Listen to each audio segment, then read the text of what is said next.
Di episode sebelumnya telah diceritakan bahwa Nyi Jantur akhirnya membawa Dewi Sukesi langsung ke Malwapati setelah mengelabui para wanita siluman putri Prabu Baka. Akhirnya, seluruh pasukan Prabu Baka pun mengambil langkah seribu setelah mengetahui bahwa selir atau hewan buruan mereka sudah tidak berada di tempat itu lagi. Prabu Baka yang mengetahui semua itu pun benar-benar murka dan sangat kecewa karena lagi-lagi kegagalan adalah sebuah kesuksesan bagi mereka. Setelah itu, Senopati Prabaswara yang memang mendapat tugas resmi dari Prabu Angling Dharma untuk mengawal Dewi Sukesi pun mempertanyakan keberadaan hewan buruan tersebut kepada dayangnya. Benar yang kamu katakan, Gusti Rupadi? Benar, Gusti. Benar, Salindri? Benar, Gusti. Nyi Jantur membawa Gusti Ayu Sukesi setelah merebut Gusti Ayu dari tangan Dewi Kenanga. Beliau pasti kembali ke Malwapati bersama Nyi Jantur. Iya, Gusti. Kalau begitu, mari kita susul. Baik, Gusti. Kusir, kita ke Malwapati. Baik, Gusti. Sementara itu, di atas awan, tampak Nyi Jantur dan Bongo sedang mengawal hewan buruan golongan hitam itu untuk pulang ke Malwapati. Mereka pun mendarat dengan mulus di halaman Kedaton. Tidak seperti biasanya yang sampai nabrak-nabrak. Mungkin lesung terbang Nyi Jantur sungkan dengan selir jahat yang dibawanya saat itu. Padahal harapan penonton adalah lesungnya jungkir balik supaya penumpang barunya patah tulang. Daratnya mulus, gak nabrak-nabrak seperti biasanya. Itu tergantung siapa penumpangnya. Kalau kamu yang numpang, gak apa-apa nabrak-nabrak. Kalau begitu, kamu sekarang tunggu saja di sini ya. Tapi Nyi, perutku lapar. Marung dulu ya. Pokoknya tidak ada lapar-laparan. Kamu harus tunggu di sini. Titik. Di dalam setinggil, Prabu Angling Dharma pun mendapat laporan dari seorang prajurit jaga bahwa Dewi Sukesi sudah kembali bersama Nyi Jantur. Sang Prabu pun kemudian segera membubarkan Pasewan Agung yang pada saat itu sedang digelar karena dirinya ingin cepat-cepat bertemu dengan selirnya tersebut. Ya, setelah itu, Angling Dharma pun segera menemui Dewi Sukesi dan Nyi Jantur di balai tamu. Ia pun langsung menanyakan tentang rintangan yang dihadapi oleh Dewi Sukesi selama di perjalanannya, sehingga Nyi Jantur pun harus mengantarkannya sendiri ke Malwapati. Prabaskara memang Kanda tugasi untuk mengawasi dari jarak jauh, Dinda. Oh, jadi Kanda sengaja mengutus Tumenggung Prabaskara untuk mengawasi Dinda? Untuk keselamatan dan keamanan di jalan, apa salahnya? Nyi Jantur, Iya, Gusti. terima kasih atas segalanya. Nyi Jantur boleh istirahat. Setelah mengucapkan terima kasih sebesar-besarnya kepada Nyi Jantur, Sang Prabu pun kemudian segera mempersilahkan Nyi Jantur untuk meninggalkan tempat itu. Selir jelek yang tak tahu diri itu pun kemudian tidak terima dan menyalahkan Prabu Angling Dharma yang dianggap telah mencurigainya karena telah memerintahkan Senopati Prabaswara untuk mengawalnya secara diam-diam. Sang Prabu pun kemudian membahas tentang Ki Parusa yang telah tewas secara mengenaskan dan masih menjadi misteri karena belum diketahui sama sekali sebab musababnya. Dewi Sukesi pun berpura-pura tidak tahu menahu tentang hal tersebut. Ki Parusa, Dinda. Ki Parusa. Ki Parusa telah menyerang putra-putra kita ketika mereka sedang berburu, Dinda. Ini benar-benar tidak masuk akal. Kenapa Ki Parusa melakukan penyerangan aneh ini, Kanda? Bagaimana penjelasan bisa didapat, Dinda, kalau Ki Parusa bunuh diri? Ini benar-benar berita mengejutkan, Kanda. Dinda tidak mengerti. Kenapa Ki Parusa menyerang momongannya sendiri? Mungkin ada sesuatu yang ingin dicapai. Dinda tidak tahu, Kanda. Baiklah kalau begitu. Selanjutnya, Prabu Angling Dharma pun menanyakan tentang apa yang diperoleh oleh Dewi Sukesi dari Kertanegara. Apakah Prabu Kertanegara mempertanyakan tentang Danurwenda cucunya? Ya, namun lagi-lagi si Dewi licik tersebut pun justru menjadikan hal tersebut sebagai titik awal dirinya untuk bisa membicarakan Angling Kusuma yang pada akhirnya akan mengusir putra mahkota itu secara halus dari Malwapati. Dewi Sukesi pun berbohong kepada Sang Prabu dengan mengatakan bahwa Prabu Kertanegara justru mempertanyakan tentang Angling Kusuma yang sampai saat ini belum mempunyai pendamping, padahal dirinya akan segera ditetapkan sebagai Prabu Anom Malwapati. Nah, disinilah awal mula Prabu Angling Darma terpancing, yang akhirnya justru akan menjerumuskan putranya sendiri. Dewi Sukesi pun selalu berusaha memperkuat dan mendorong supaya Prabu Angling Darma segera mencarikan pendamping untuk putranya tersebut. Ia pun sudah tidak menyadari bahwa hal tersebut adalah sebuah tipu daya iblis berbentuk manusia yang kini sedang berada di hadapannya. Rama Prabu bertanya, kenapa sampai sekarang Pangeran Angling Kusuma belum punya pendamping, Kanda? Ya, benar. Tidak benar. Kalau Romo Prabu saja mempertanyakan tentang itu, kenapa Kanda tidak? Bunda juga mempertanyakan ini, Kanda. Bunda takut Pangeran Angling Kusuma menjadi jauh jodoh. Kalau sampai sekarang ini belum punya pilihan. Ya, Bunda juga benar.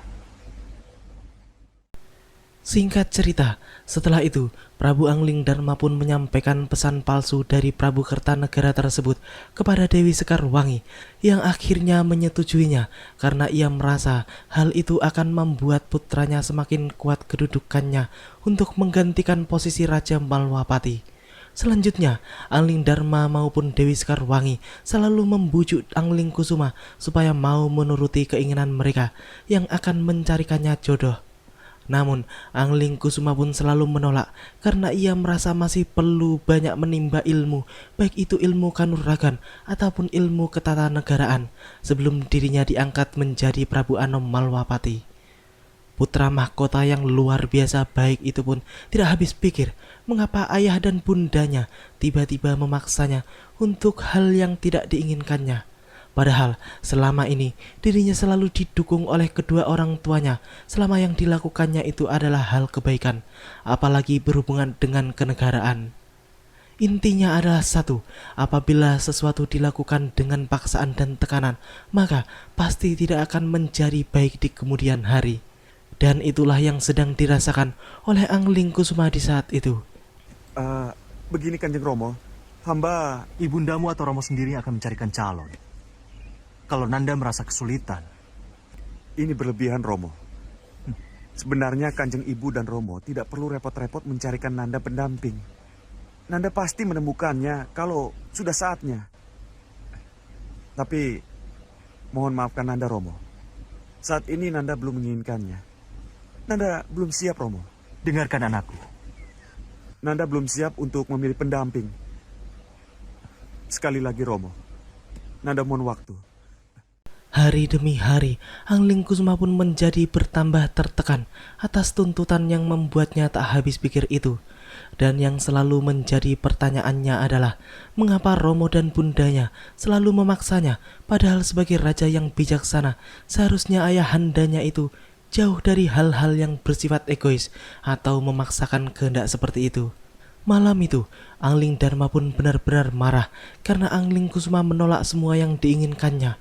Bahkan, kemudian Raja Malwapati itu pun akan mengadakan pesta gambyong yang akan dihadiri oleh putri-putri cantik dari negeri tetangga untuk dipilih oleh Angling Kusuma.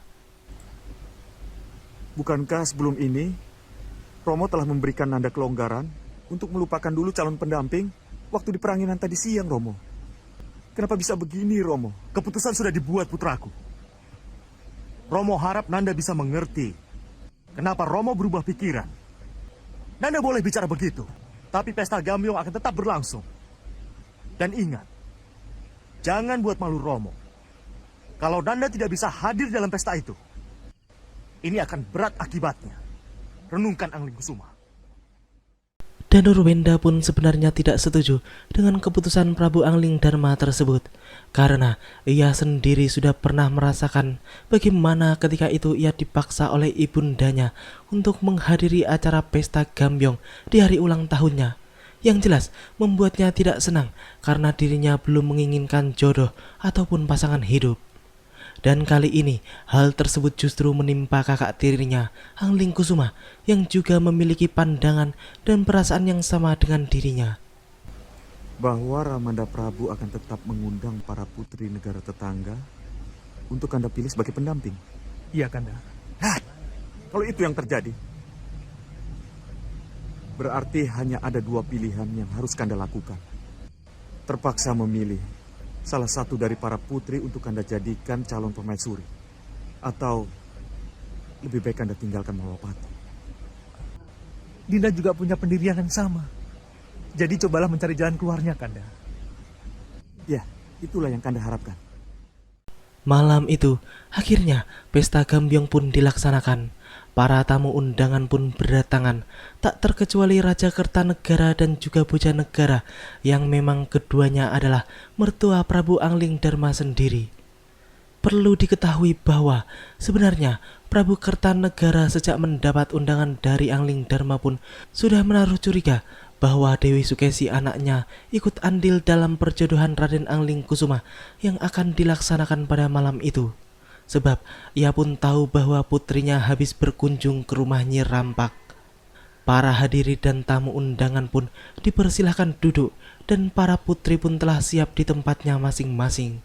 Namun setelah lama menunggu, Angling Kusuma pun tak kunjung hadir. Hal tersebut jelas membuat semua yang ada di situ menjadi curiga.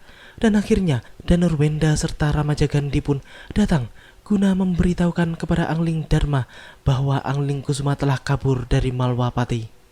Angling Darma pun benar-benar terkejut dan ia pun tidak menyangka bahwa putranya akan melakukan semua itu. Ada apa? Kenapa ini? Apa maksudnya? Apa yang telah terjadi? Kanda Angling Kusuma kabur, Romo. Kabur? Iya, Paman Prabu. Dinda Pangeran kabur. Kabur kemana Ramajagandhi? Mana? Tidak tahu, Bibi. Tidak tahu, Romo. Dia tidak ada di kamarnya. Yunda, Dayang tolong.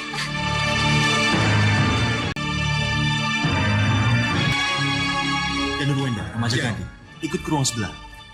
Bunda, Romo, maaf atas kejadian ini. Saya segera kembali. Angling Darma pun kemudian malah memarahi Danurwenda dan Ramajagandhi yang dianggap tidak becus dalam menjaga kakandanya. Mereka berdua pun kemudian menjelaskan bahwa Angling Kusuma kabur dengan menembus lantai kamarnya, sehingga mereka tidak akan mengetahui kepergiannya. Dan ketika mereka mendobrak pintu kamarnya, Angling Kusuma pun sudah tidak ada di tempatnya lagi. Iya, Romo. Dan kami baru tahu Kanda kabur setelah kami mendobrak pintunya. Dinda. Kanda! Kanda Angling Kusuma! Kanda! Angling Kusuma. Angling Kusuma. Kenapa kamu lakukan ini? Dinda Prabu. Rasa tertekan. Merasa dipaksa. Sehingga tidak ada pilihan lain, bisa saja membuat Pangeran Angling Kusuma menjadi seperti itu, Dinda Prabu. Ampun, Gusti Patih. Ya? Balai Pondok kemasukan maling, Gusti. Aneh. Ini benar-benar aneh. Ketika kita sedang dilanda kemelut, tiba-tiba ada maling. Batik Matrim pun kemudian berpamitan kepada Prabu Angling Darma untuk mengurus pengacau tersebut yang kemudian disusul oleh Danurwenda dan Ramajagandhi. Ternyata para pengacau itu adalah kelompok Ratu Gendrawani yang memang memanfaatkan kekacauan yang sedang terjadi di Malwapati untuk melakukan serangan secara tiba-tiba. Setelah menghajar maling tersebut, Batik Matrim pun segera menuju gerbang Malwapati untuk menyambut serangan Ratu Gendrawani. Pintu gerbang utama pun telah hancur ketika mereka sampai di tempat itu. Batik Matrim pun segera membagi tugas. Danurwenda melapor kepada Sang Prabu dan dirinya bersama Ramajagandhi menghadapi serangan-serangan tersebut.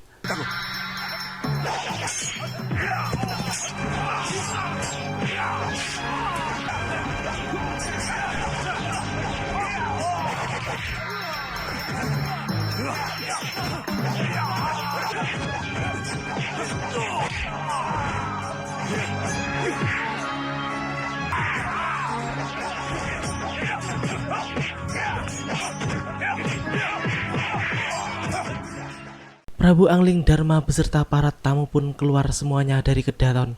Danurwenda pun meminta izin untuk menghadapi para pengacau itu. Sedangkan Prabu Kertanegara pun kemudian berbicara di dalam hati bahwa mudah-mudahan semua kekacauan tersebut tidak ada hubungannya dengan Dewi Sukesi putrinya. Izinkan Nanda menghadapi mereka, Romo Prabu. Iya, hati-hati Danurwenda. Mohon restu, Romo Prabu. Gendrawani.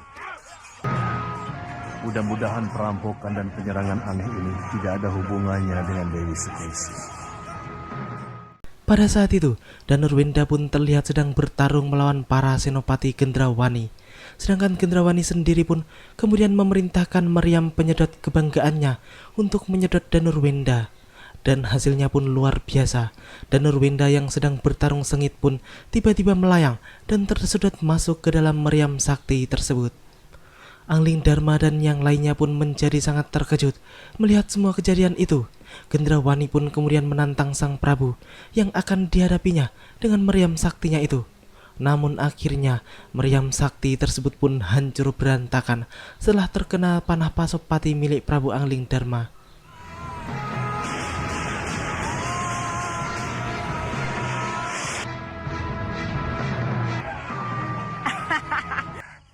Meriam penyedot, tunjukkan kehebatanmu. Sedot raja itu, sedot!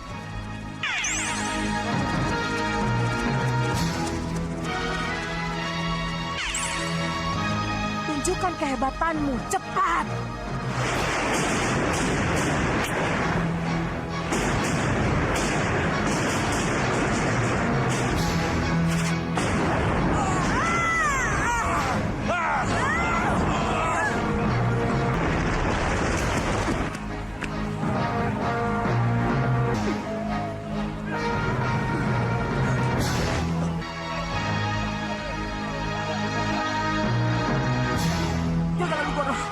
Perintahkan mundur.